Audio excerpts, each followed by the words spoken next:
Yeah, I agree with Michael. We're going to have plenty more on Arsenal the next few minutes. 3 weeks ago, there was talk of a quadruple, but now they are left chasing 2 trophies after that shock FA Cup exit against Southampton. So is their season unravelling, and could they really end the season without a trophy? Despite questions about their ability to handle the pressure, Mikel Arteta is remaining upbeat. Giving them clarity, even more conviction now, trusting our players, believing in what we are doing, and continue to do that with little tweaks that every game demands, but especially maintaining the spirit, the attitude and the energy at the highest possible level, because that's critical. We have still that pain, but when that pain goes, we have to use the time that we're going to have in the best possible manner. Right, well, the pressure is definitely ramping up, isn't it, on Arsenal? How damaging do you think that Southampton performance and defeat could be for the rest of the season? Yeah, I think it's massive, and I think, being a former Arsenal player, obviously everyone knows I'm a Manchester United fan, but I love that football club. They're always good to me. I think you look at this Arsenal team, and it's getting to a point where everybody kind of starts talking about them choking, at the wrong times, the pressure gets on. So, yeah, Southampton deserved that win, by the way. I know everyone will get wrapped up in the fact that, Arsenal were nowhere near good enough, but Southampton performed fantastically well. And I think it speaks true that Arsenal's best player was a 16-year-old in Max Dowman. Do you know what I mean? And I think you're looking at Arsenal going up against Sporting tomorrow. If they win that, not that I'm getting carried away, there's Atleti or Barcelona in the next round. It's not a foregone conclusion that Arsenal, people still don't think Arsenal are going to potentially win the league, although they're 9 points clear. I know City have that game in hand. So it's a weird one, really. And it's difficult because, you're looking at this Arsenal side, Mikel Arteta won trophy in the time that he's been there. It's nowhere near good enough. It isn't. And if they have to get it over the line this year, I keep saying it, the Premier League, they have to, and in the Champions League, they've had a really good run. Not making excuses, they've got a lot of injuries. I know Mikel Arteta and Arsenal came under a lot of criticism with a lot of players pulling out of the England squad, but they didn't play in the game at the weekend, did they? So clearly they were injured. So, is it the manner, though, of those 2 performances? Because Arsenal, looked rock solid. They were flying really until that point, but it wasn't just the Southampton game. They deserved to lose to City as well, and that was pretty much their strongest team, barring Kepa. So what's been missing in these last couple of games? Ultimately, you're going to ebb and flow throughout a season, right? Where you can't be on peak form like Manchester City were a couple of years ago, where they're just winning every single game, similar to Barcelona back in the day. So, yeah, I think the Arsenal fans were really disappointed in the Carabao Cup because they went there and they kind of set up in a way that was reserved. They weren't playing free-flowing football in the way that we saw Arsenal play at the beginning of the season when they were flying. They looked unbeatable at the beginning of the season. But at the same time, Matt, City have not been great this year. You know what I mean? Arsenal are 9 points clear. No one's really talking about the fact that Man City have been poor the last 2 seasons, have they? Got out of the Champions League against Real Madrid. And, I think everybody just talks about Arsenal choking at the wrong times. And if they don't get it over the line, if they end up trophyless this season, right, which is unfathomable, that is not acceptable. It is not acceptable. Yeah, we're going to get into that with our Arsenal fan Nick in a moment about possible repercussions if that happens. But do you look at the next 2 games? And I'm including the Sporting game here, the Sporting game and the Bournemouth home game in the league next Saturday. Could they be crucial, both of them really, to winning the league? Because if Arsenal lose against Bournemouth or drop points in that game and don't perform well against Sporting, which leads into that game, could these be 2 crucial games in the league running? I think at this point in time, every game's going to be crucial, but I think confidence is the most important thing. I think when Mikel Arteta and his team, I think they often talk about blocking out the outside noise. When they've had performances this season that have not been anywhere near good enough, everyone gets on their back, don't they? Because they're like, oh yeah, Arsenal the last 2 seasons, were fell by the wayside when it really mattered. But I think, at this point in the season, you have to have the psychological edge. And that's why I think people back Man City a lot of the time, because it's Pep and those players have had to get it over the line. But I think if they can get it over the line this year, then that kind of perception goes out the window, doesn't it? Yeah. So, again, game against Sporting is a massive game. And a lot of the Arsenal fans are on their way now to Lisbon. I've seen a lot on socials, which is amazing. And they'll back their club. But I think psychologically, they have to win these types of games. And the Bournemouth game, Bournemouth's not an easy club. They're a top side. Yeah. And that's why the Arsenal fans are all very nervous, Leanne, at the moment. This is massive, isn't it, this final part of the season? We will be speaking to one of them very shortly. But first, here's how you get involved in the Finalysis app. Scan the QR code there for more details and you can be part of the show. Right, delighted to say joining us live now as Arsenal fan Nick Karamanlis. I've got to say, Nick, I haven't been looking forward to this Arsenal chat, pretty because I understand exactly how you're feeling. How nervous are you right now? For the first time, I'm actually feeling nervous, if I'm being honest. It's crazy what a difference a couple of weeks can make. I mean, I'm genuinely worried for us. All of a sudden, there's treble talk from City. I mean, it's crazy. Look, as an Arsenal fan, we've been here before, which obviously compounds the nerves a little bit. And I'm not just talking about under Arteta, by the way. Even back in the Wenger days, when Fabregas was captain, we used to go out of 3 competitions in a week, let alone 2. So I'm kind of permanently scarred, I think, from that. The thing is, though, guys, come on, like, even though I'm not an Arsenal fan, like, I feel like, Nick, you're always upbeat and positive. A lot of the Gooners are really nervous at this moment in time. But you have to have some perspective. Is it because, based upon the fact that the last couple of seasons, when it really mattered, people are talking about Arsenal choking? Because I'm thinking, I look at Arsenal, and you've got players that I wish we had at Manchester United. Do you know what I mean? Quality players.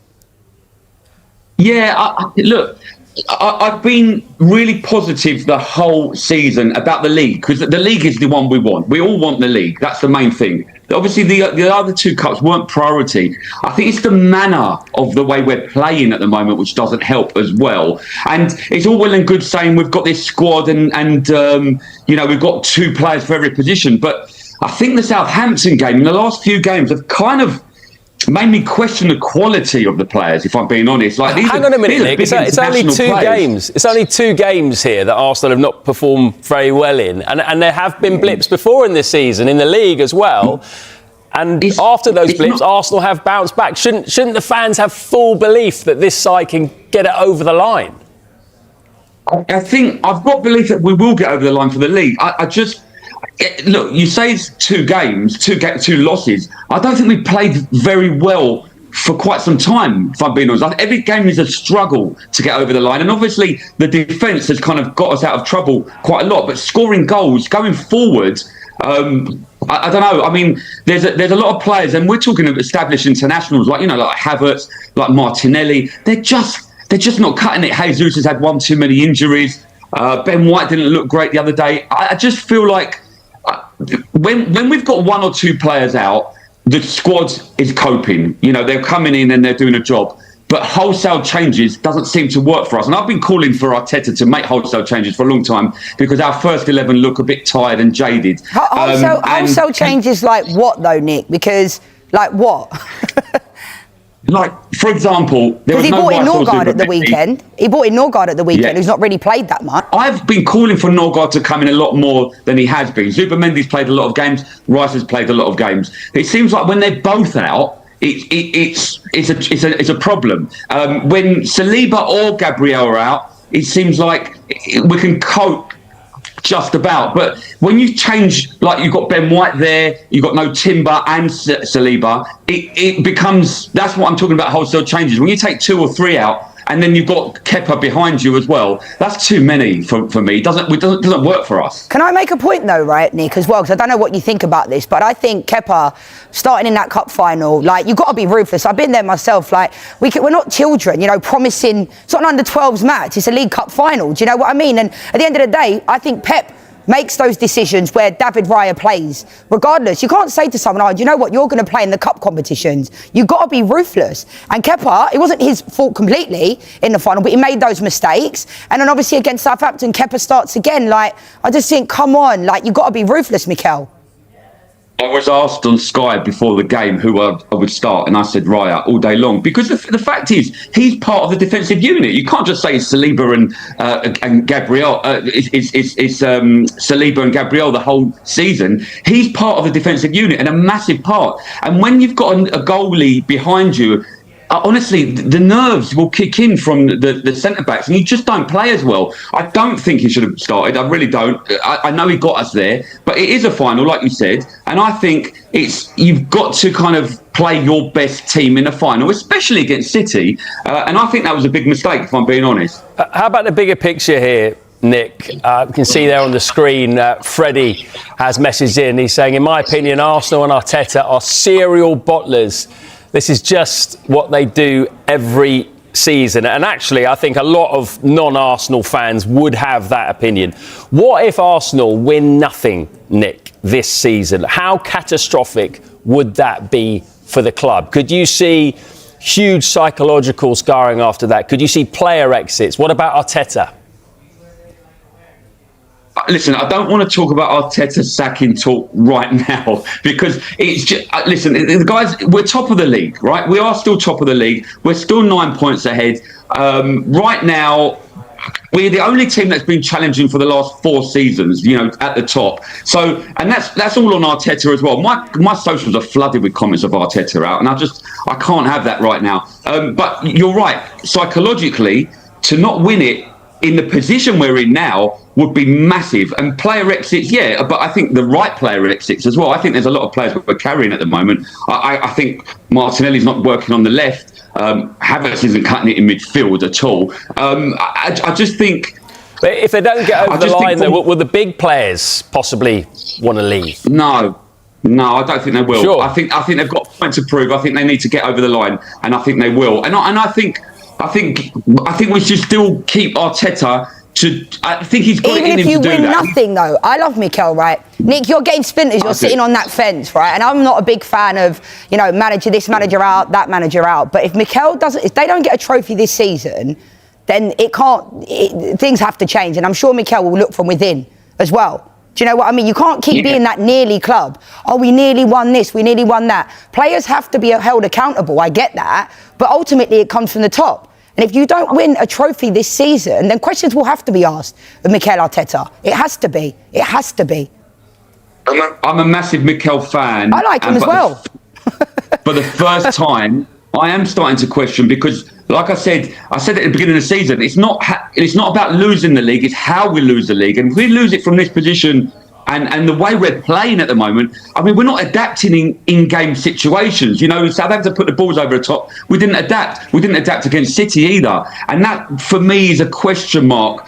I don't even want to think about it at the moment. I still think we're going to win the league. Yeah. So I'm not even... Listen, ask me after the Bournemouth game. Yeah, well, listen, I agree. I think that Bournemouth game is massive now, isn't it? We've actually got a poll going on right now, Nick, which is how many trophies will Arsenal end up with? So what is your opinion on that? Is it none, 1 or 2? The league is our number one priority, and as of 6th of April, right now at 10:15, I'm saying that we're going to win the league. Now, ask me Saturday night, then we'll have maybe a different story. And the way the European teams play as well. Why can't we in our draw? Why can't we win the Champions League as well? But the way we're playing right now, well, I'll tell you. So you say 1 or 2? 1. 1. At least. Leanne? At least. 1. I think the Champions League is doable if Arsenal are playing the way they played at the beginning of the season, but they go Barca next game if they win this one. Or Atleti, that's a difficult game. Yeah, I'll take the league. Thank you very much. Nick, absolute pleasure talking to you, mate. And keep that chin up. Listen, 9 points. We're up. Catch up soon. See you later. Bye. Let's...